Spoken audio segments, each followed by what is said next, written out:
تو انسان اپنے باپ دادا کی اندھی تقلید میں کتنا گمراہ ہو جاتا ہے.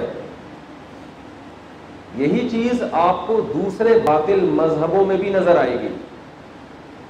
جن آغا خانیوں سے ہم ملے ہیں وہ جب پرنس آغا خان کے بارے میں رپورٹ پیش کرتے ہیں اور ان کے آداب اور ان کے حقوق بیان کرتے ہیں تو ہمیں نہیں پتہ چلتا کہ یہ اللہ کے بارے میں حقوق بیان ہو رہے ہیں یا کسی انسان کے بارے میں. کوئی فرق ہی نہیں چھوڑا اللہ میں اور مخلوق میں. قرآن کیا کہتا ہے؟ یا ایھا الناس انتم الفقراء الی اللہ. اے لوگو تم سب کے سب A to Z فقیر ہو اللہ کے در کے. اس میں کسی کا فرق اللہ نے نہیں رکھا.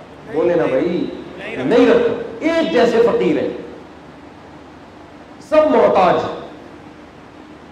یہاں تک کہ پیغمبروں کو بھی مستثنا نہیں کیا.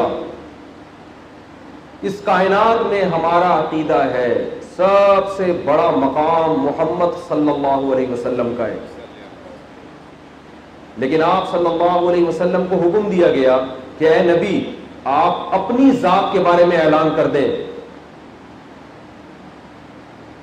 اپنی ذات کے بارے میں آپ اعلان کر دیں لا اعلم الغیب, میں غیب کا علم نہیں جانتا. وَلَوْ كُنْتُ أَعْلَمُ الْغَيْبَ لَاسْتَكْثَرْتُ مِنَ الْخَيْرِ. اگر مجھے آنے والی کل کا پتہ ہوتا تو میں فائدے کی چیزیں جمع کر لیتا. وَمَا مَسَّنِيَ السُّوءُ, مجھے کبھی کوئی نقصان نہ پہنچتا. لَا أَمْلِكُ لِنَفْسِي ضَرًّا وَلَا نَفْعًا, میں اپنے نفع نقصان کا مالک نہیں ہوں تو تمہارے نفع نقصان کا مالک کیسے ہوں گا میں؟ نبی بتا رہے ہیں کہ میں اپنے نفع نقصان کا مالک, بولے نا کیا ہوگا, نہیں ہوں, تو میں تمہارے نفع نقصان کا مالک کہاں سے ہو جاؤں گا؟ نبی اپنی حیثیت بیان کر رہے ہیں انما انا بشر مثلکم, تمہاری طرح کا انسان ہوں.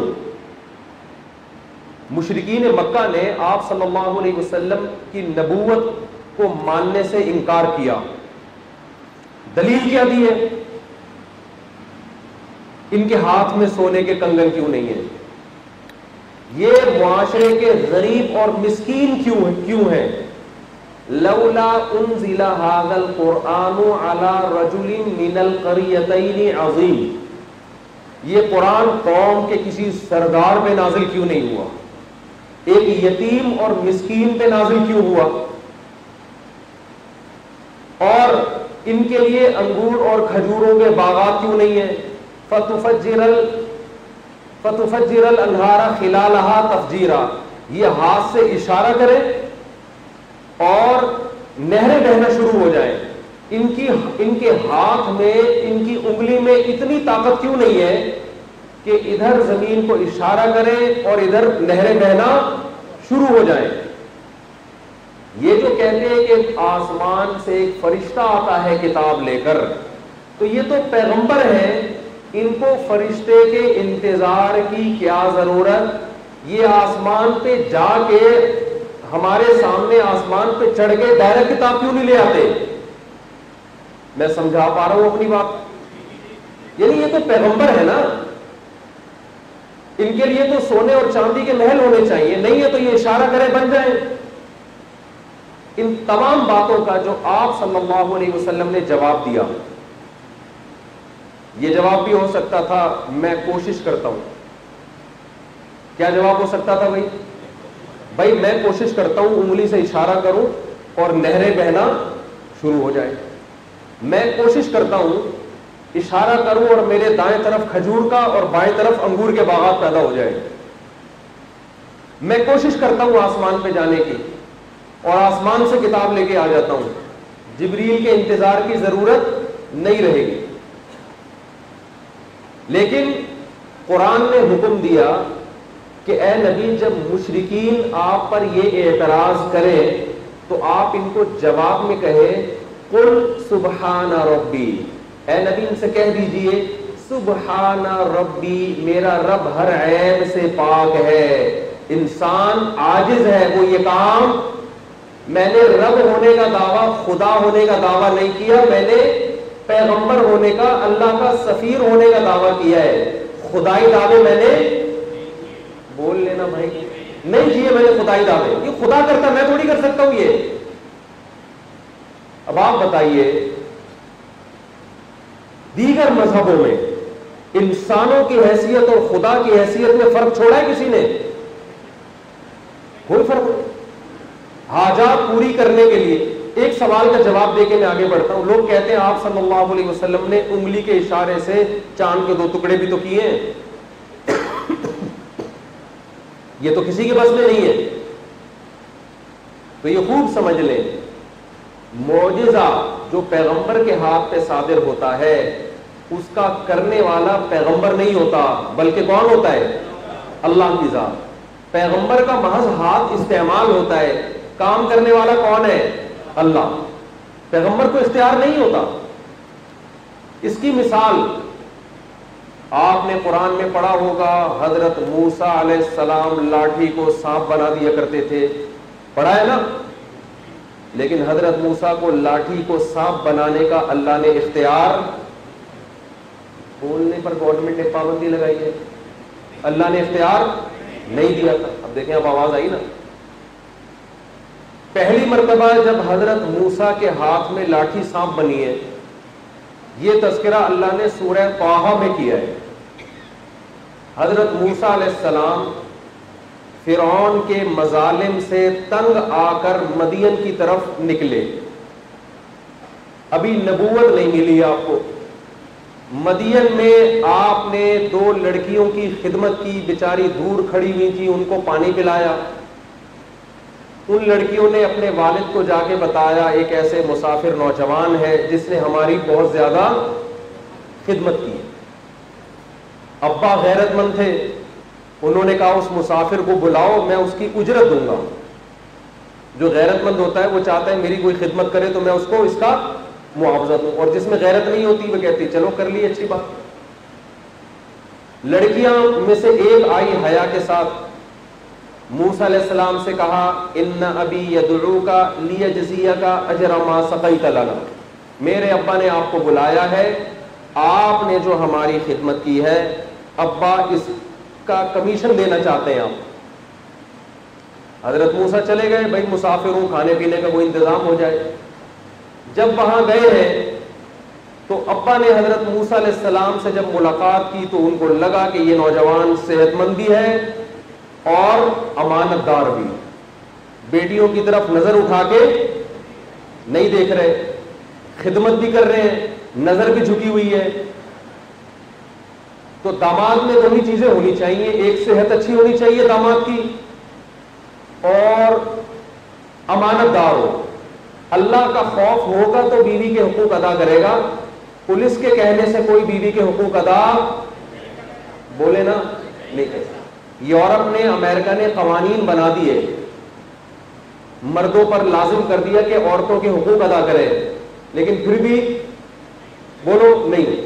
یہی وجہ ہے کہ انہوں نے حقوق ہی معاف کرا دیے.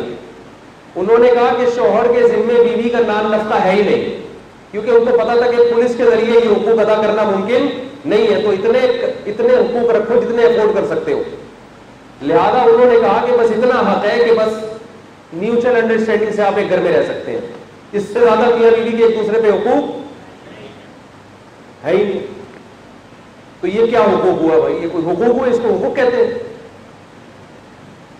بھائی. یہی ہے نا کہ ایک کاغذ میں میاں بیوی رہے, بس رہے.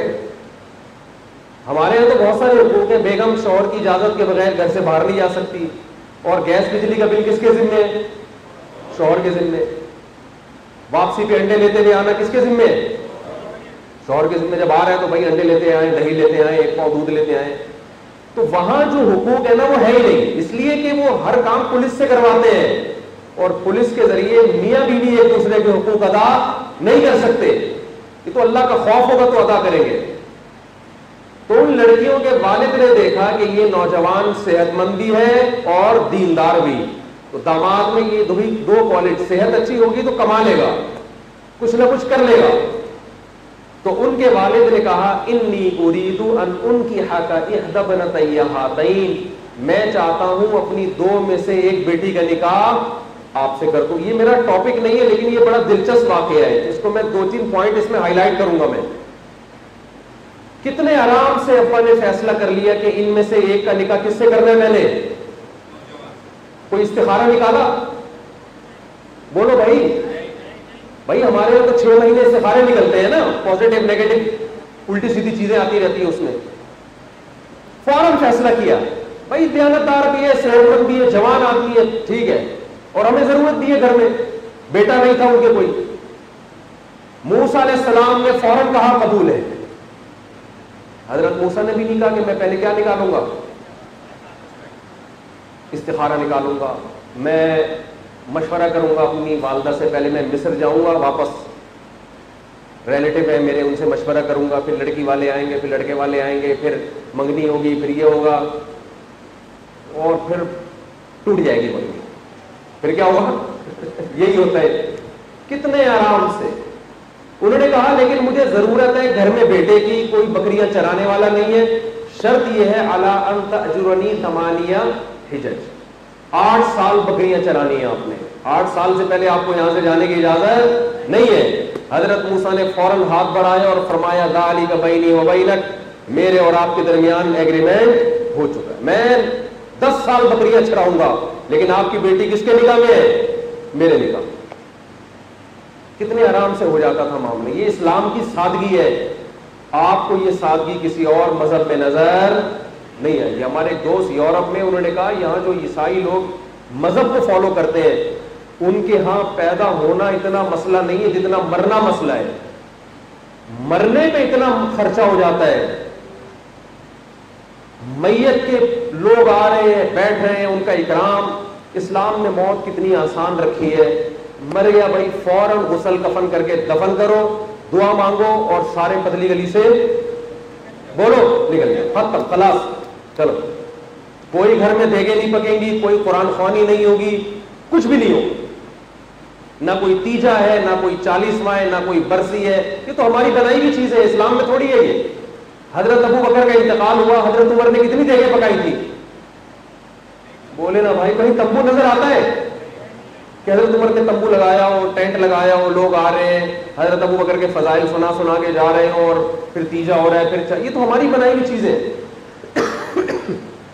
انتقال ہوا, بس میت کے لیے ساری زندگی دعا مانگو, صدقات و خیرات کرو, ختم. تو اسلام میں مرنا بھی آسان, پیدا ہونا بھی آسان, شادی بھی ابھی کیا ہے آسان. کتنے آرام سے حضرت موسیٰ کا نکاح ہو گیا. قرآن کہہ رہے فلما قضا موسیٰ الاجل, جب 10 سال پورے کیے اب اپنی بیوی کو لے کے مصر جا رہے ہیں واپس. جو اصل واقعہ تھا جو میں اس طرف آ رہا ہوں, ابھی نبوت نہیں ملی. راستے میں کوہ طور پہ آواز آئی, یا موسیٰ انی انا اللہ رب العالمین, اے موسیٰ میں اللہ ہوں تمام جہانوں کا پالنے والا. شدید سردی ہے, بالکل ایک بیابان جگہ, طور پہاڑ. پریشان حضرت موسیٰ علیہ السلام پر ایک خوف طاری, اے موسیٰ میں اللہ ہوں تمام جہانوں کا پالنے والا. اب موسیٰ علیہ السلام سے کہا جا رہا ہے وما تلک بیمینک یا موسیٰ, اے موسیٰ یہ تیرے دائیں ہاتھ میں کیا ہے؟ حضرت موسیٰ نے فرمایا ہی یا عصایا, یہ میری لاٹھی ہے, اتوکأ علیہا, میں اس پہ ٹیک لگاتا ہوں, واہش بہا علی غنمی, بکریوں کے لیے پتے جھاڑتا ہوں. ایک دفعہ بھی یہ نہیں کہا کہ اس کو سانپ بھی بنا دیتا ہوں میں, کیونکہ حضرت موسیٰ کو معلوم تھا کہ لاٹھی کا کام سانپ بننا نہیں ہے, نہ یہ میرے اختیار ہے. میں تو بشر ہوں, میں تو انسان ہوں, میں یہی کر سکتا ہوں, پتے جھاڑوں گا, اس سے ٹیک لگا لوں گا, اور کچھ نہیں. ولی فیہا معارب اخری, اور بہت سارے کام ہیں. وہ اور بہت سارے کام کیا ہیں؟ ٹھکائی بھی لگاتا ہوں جب ضرورت پڑتی ہے, یہ کام ہے. اس کو حضرت موسیٰ نے ہائی لائٹ نہیں کیا. اللہ پوچھے گا تو بتاؤں گا میں. تو یہ بھی میں کرتا ہوں, اس سے جب ضرورت پڑتی ہے, جھگڑا ہوتا ہے تو اسی لاٹھی سے ٹھکائی بھی لگاتا ہوں. تو اللہ نے کیا فرمایا موسیٰ علیہ السلام سے, اے موسیٰ اس لاٹھی کو زمین پہ ڈال دے. جیسے ہی حضرت موسیٰ نے لاٹھی زمین پہ ڈالی ہے, فَإِذَا هِيَ حَيَّةٌ تَسْعَىٰ, تیز رفتار سانپ بن کے دوڑنے لگی. قرآن کہتا ہے موسیٰ علیہ السلام خوفزدہ ہو کے الٹی سمت میں دوڑے، وَلَمْ يُعَقِّبْ، اور پیچھے مڑ کے بولو نا بھائی نہیں دیکھا۔ اگر حضرت موسیٰ خود لاٹھی کو سانپ بنا رہے ہوتے تو اسے دیکھ کے اتنے خوفزدہ ہو جاتے؟ قرآن کہہ رہے ہیں قلنا، ہم نے موسیٰ سے کہا اے موسیٰ لا تخف، ڈر مت، سنعیدها سیرتها الاولی، اس سانپ کو پکڑ لیں، ہم اسے واپس لاٹھی میں تبدیل کر دیں۔ اس سے صاف پتہ چلتا ہے کہ معجزے میں پیغمبر کے ارادے کا کوئی دخل نہیں ہوتا، نہ پیغمبر لاٹھی کو سانپ بنا سکتے ہیں، نہ سانپ سے دوبارہ لاٹھی میں کنورٹ کر سکتے۔ تو جب موسیٰ کلیم اللہ کو یہ اختیار نہیں ہے تو آغا خان کو یہ اختیار کہاں سے ہو گیا بھائی کہ وہ بغیر اسباب کے آپ کی بگڑی بنا دے اور آپ کے کام بنا دے؟ تو ہماری طرح کا ایک انسان ہے، 10 بیماریاں لگی ہوئی ہیں، موت، زندگی، بڑھاپا، پریشانیاں، ٹینشنیں۔ ایک صاحب کا میرے پاس فون آیا کہ مجھے فالج ہو گیا ہے اور میں علاج کرا کر آگے تھک گیا ہوں، مجھے پتا چلا ہے فلاں مزار پہ ایک بزرگ ہے قبر کے اندر، تو وہ وہاں جاؤں گا تو میری یہ بیماری ٹھیک ہو جائے گی۔ میں نے ان سے کہا آپ کا آدھا دھڑ کام نہیں کر رہا؟ کہتے ہاں۔ میں نے کہا ان بزرگ کے دونوں دھڑ کام نہیں کر رہے۔ جس کے دونوں دھڑ کام نہیں کر رہے وہ اس کا آدھا دھڑ کیسے ٹھیک کرے گا؟ وہ تو بزبان حال کہے گا کمبخت میں تیرا آدھا جب صحیح کروں جب اپنے میرے تو دونوں کام نہیں کر رہے۔ اور میں نے کہا یہ بھی اللہ کا شکر ہے انتقال کے بعد ان بزرگ کے دونوں دھڑ کام نہیں کر رہے تھے، کیونکہ اگر مرنے کے بعد ان کے آدھا کیا 1/4 دھڑ بھی کام کرنا شروع کر دیتا تو جو ان کو غسل دینے والے لوگ ہیں وہ ان کی جگہ لیٹے ہوئے ہوتے خوف سے۔ کوئی مردہ اگر ذرا سی انگلی ہلا دے اپنی یا پلک جھپک لے تو آپ بتاؤ جو غسل دینے والا ہے وہ خوف سے مرے گا کہ نہیں مرے گا؟ کیسی بے عقلی ہے کہ جس کے دونوں دھڑ کام نہیں کر رہے وہ علاج کرے گا اس کا جس کا آدھا دھڑ کام نہیں کرے۔ او بھائی یہ سارے ہماری طرح کے انسان ہیں، نہ پیغمبر کے پاس انسان کی حاجت روائی مشکل کشائی ہوتی ہے، نہ بزرگوں کے پاس ہوتی ہے، نہ پرنس آغا خان کے پاس ہوتی ہے، نہ بتوں کے پاس ہوتی ہے۔ اللہ نے کہا انتم الفقراء الی اللہ، تم سارے انسان میری نظر میں ایک جیسے ہو، آدم سے لے کے قیامت تک آنے والا آخری انسان سارے ایک جیسے ہو اور سارے میرے برابر کے محتاج ہو۔ تو